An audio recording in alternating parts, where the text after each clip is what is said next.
Good morning class, welcome back to commerce nook. Last class में हमने unit 4 start किया हुआ था, तो उसमें हमारा सेशन 1 हो गया था कंप्लीट। आज की हमारी क्लास है session 2, role and function of security personnel. तो आपको याद होगा यूनिट 3 के अंदर भी हमने रोल एंड फंक्शन पढ़े थे, तो उसे कंफ्यूज मत करना, वो जूनियर मर्चेंडाइजर के रोल एंड फंक्शंस थे। जो यूनिट 4 के अंदर जो हमें रोल एंड फंक्शन दिए हैं वो है सिक्योरिटी पर्सनल के, राइट। तो लेट्स सी क्या है हमारा पहला टॉपिक। सबसे पहले हमें डेफिनेशन दी हुई है as per PSA-RA act 2005।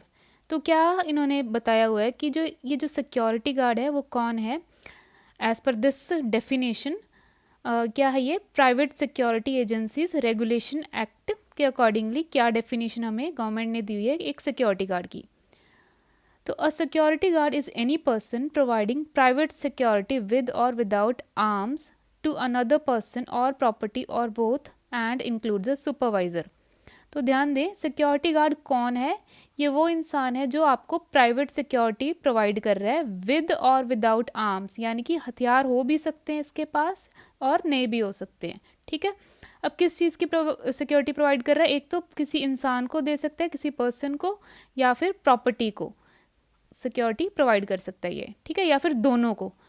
And includes a supervisor, तो इसका ये जो सिक्योरिटी गार्ड है उसका एक सुपरवाइज़र भी हो सकता है, ठीक है। Next topic is functions of security guard. तो सबसे पहला जो फंक्शन है या रोल है एक security guard, that he should be in proper uniform, well groomed होना चाहिए वो। देन अगर वो किसी स्टूडेंट, स्टाफ या किसी विजिटर के साथ डील कर रहा है, देन उसे प्रॉपरली पोलाइटली असिस्ट करे, और कोई भी इंफॉर्मेशन उन्हें प्रोवाइड करनी है वो पोलाइटली उन्हें प्रोवाइड करे, राइट। देन एनी इंट्रूजन और अनऑथराइज एंट्री और trespassing on private property must be prevented. किसी भी तरह की ट्रेसपासिंग ना हो, अनऑथराइज एंट्री ना हो, यानी कि बिना इजाज़त के कोई उस प्रॉपर्टी के अंदर एंटर ना करे, ऐसी चीज़ को वो प्रिवेंट करे, right. Then he must not allow anyone to pass the security gate without proper authorization। बिना authorization के किसी को भी एंट्री नहीं मिलेगी प्राइवेट प्रॉपर्टी के अंदर। Then team work with the other personnel is necessary for ensuring optimal security. तो कुछ जो ऑर्गेनाइजेशन होती है वहाँ पर मल्टीपल गार्ड्स आपको मिल जाएंगे, राइट। तो वहाँ पर आपको टीम वर्क के अकॉर्डिंगली काम करना है। He should only leave his post only after giving charge to other security guard. तो अगर मान लो उसका ब्रेक टाइम है तो और उसे अपनी पोस्ट छोड़कर जाना है, तो वो तभी जाएगा जब तक कि उसकी जगह पर कोई दूसरा गार्ड ना आ जाए। All rules, regulation, policy and procedure of the company must be enforced. तो जो भी कंपनी के रूल्स एंड रेगुलेशंस हैं वो जो सिक्योरिटी गार्ड है वो इंश्योर करेगा कि वो प्रॉपरली फॉलो हों। So our next topic is eligibility for security guard, कि एक सिक्योरिटी गार्ड बनने के लिए क्या क्या रिक्वायरमेंट है, क्या क्या क्वालिफिकेशन होना ज़रूरी है। तो as per PSA-RA act 2005 government ने कुछ एलिजिबिलिटी क्राइटेरिया बताए हैं। PSA-RA एक्ट यानी कि private security agencies regulation act 2005।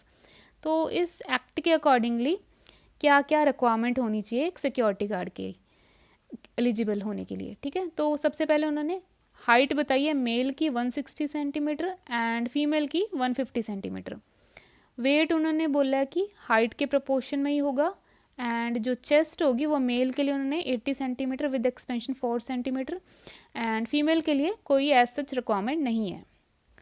आई साइट उन्होंने 6/6 विद और विदाउट करेक्शन बताया है, एंड कोई भी कलर ब्लाइंडनेस नहीं होनी चाहिए। कलर ब्लाइंडनेस होता है कि आपको सर्टेन कलर्स नहीं दिखाई दे रहे हैं, ठीक है। तो इस केस में आप एलिजिबल नहीं हो एक सिक्योरिटी गार्ड बनने के लिए।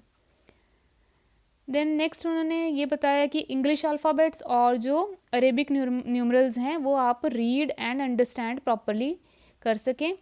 देन उन्होंने बोला है कि 6 मिनट्स के अंदर आपको 1 किलोमीटर दौड़ना है, और कोई भी knock knee and flat feet नहीं होनी चाहिए। नॉक नी होता है जब आपके नीज हैं दोनों आपस में मिल रहे होते हैं, गैप नहीं होता है बीच में, ठीक है। और फ्लैट फीट होता है जो फीट है आपकी वो बिल्कुल फ्लैट है, यानी कि आर्च नहीं बन रहा है, जो नॉर्मल पैर में होना चाहिए, ठीक है। तो अगर ऐसा कुछ है देन आप एलिजिबल नहीं है सिक्योरिटी गार्ड बनने के लिए। कोई हेयरिंग डिफेक्ट नहीं होना चाहिए। देन उसके बाद he must have active immune dexterity. Dexterity होते हैं हैंड स्किल्स, आपके जो हैंड स्किल प्रॉपर होने चाहिए। अगर आपको कोई ऑब्जेक्ट उठाना है या फिर कोई किसी को सर्च करना है, ठीक है, या फिर कोई किसी को रोकना है, देन उस केस में आपको हैंड्स का इस्तेमाल करना पड़ता है, ठीक है। तो आपकी जो हैंड स्किल्स हैं वो अच्छे होने चाहिए। देन लास्ट है कि कोई कंटेजियस डिसीज़ नहीं हो आपको।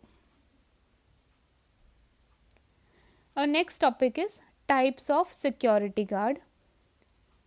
तो जो सबसे पहला जो सिक्योरिटी गार्ड है that is personal security guard. तो एग्ज़ाम में कई बार क्वेश्चन पूछ लेते हैं कि जो पर्सनल सिक्योरिटी गार्ड है उसे हम और किस नाम से जानते हैं, तो वो है कि एक तो ब्लैक कैट्स बोलते हैं हम इन्हें, और दूसरा बाउंसर। क्या करते हैं ये ब्लैक कैट्स एंड बाउंसर्स?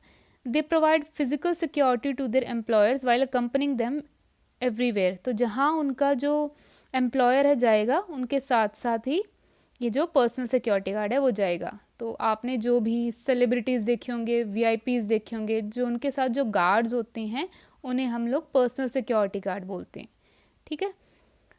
उसके बाद आ जाता है हमारे पास रेजिडेंशियल सिक्योरिटी गार्ड्स। ये वो गार्ड्स हैं जो आपको रेजिडेंशियल प्रॉपर्टीज़ पे मिलेंगे, यानी कि जहाँ पर लोग रहते हैं। तो फॉर एग्जांपल कॉलोनीज़ होगी, एज्ड होम्स हो गए, अपार्टमेंट्स हो गए, यहाँ पर जो गार्ड्स होंगे वो होते हैं रेजिडेंशियल सिक्योरिटी गार्ड। नेक्स्ट है corporate security guards. Corporate security guard जो आपको कॉरपोरेट बिल्डिंग्स में यानी कि कंपनीज़ में देखने को मिलेंगे, मॉल्स में, हॉस्पिटल्स में, प्राइवेट ऑर्गेनाइजेशन में जो गार्ड्स होंगे वो होते हैं हमारे कॉरपोरेट सिक्योरिटी गार्ड। तो इंटरनल सिक्योरिटी भी प्रोवाइड करते हैं एंड ये एक्सटर्नल सिक्योरिटी भी प्रोवाइड करते हैं of business assets. Business asset यानी कि एक तो प्रॉपर्टी हो गई या फिर कोई आपकी मशीनरी हो गई, इन सब को, या फिर एम्प्लॉयज़ हो गए, उनको सिक्योरिटी प्रोवाइड करते हैं ये, ठीक है।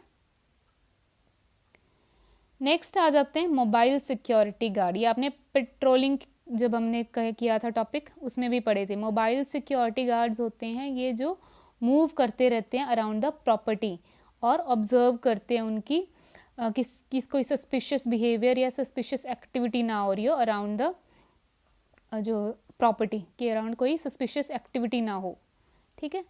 स्टैटिक गार्ड्स आ जाते हैं, ये वो हैं जो आपको एक ही जगह पर खड़े हुए मिलेंगे, ठीक है। ये क्या करेंगे? ये मॉनिटर करेंगे movement of material and people, and साथ में ये लोग इलेक्ट्रॉनिक सर्विलेंस का भी इस्तेमाल करते हैं। देन नेक्स्ट आ जाता है private security guard. Private security guards ये वो गार्ड्स हैं जो कि बिजनेसमैन या फिर एंटरप्रेन्योर्स हायर करते हैं फॉर प्राइवेट सिक्योरिटी। तो अब इसके अंदर क्या है कि अगर आपकी कोई कंपनी है देन आप वहाँ पर आपने कोई गार्ड्स रखे हुए हैं तो ये वो प्राइवेट सिक्योरिटी के अंडर आएंगे ये guards, right. So that is all for today's class. I think आपको आज की क्लास क्लियर हो गई होगी। इन केस कोई डाउट है देन आप नीचे कमेंट सेक्शन में डाल सकते हैं। So that is all for today's class. See you in the next class. Thank you.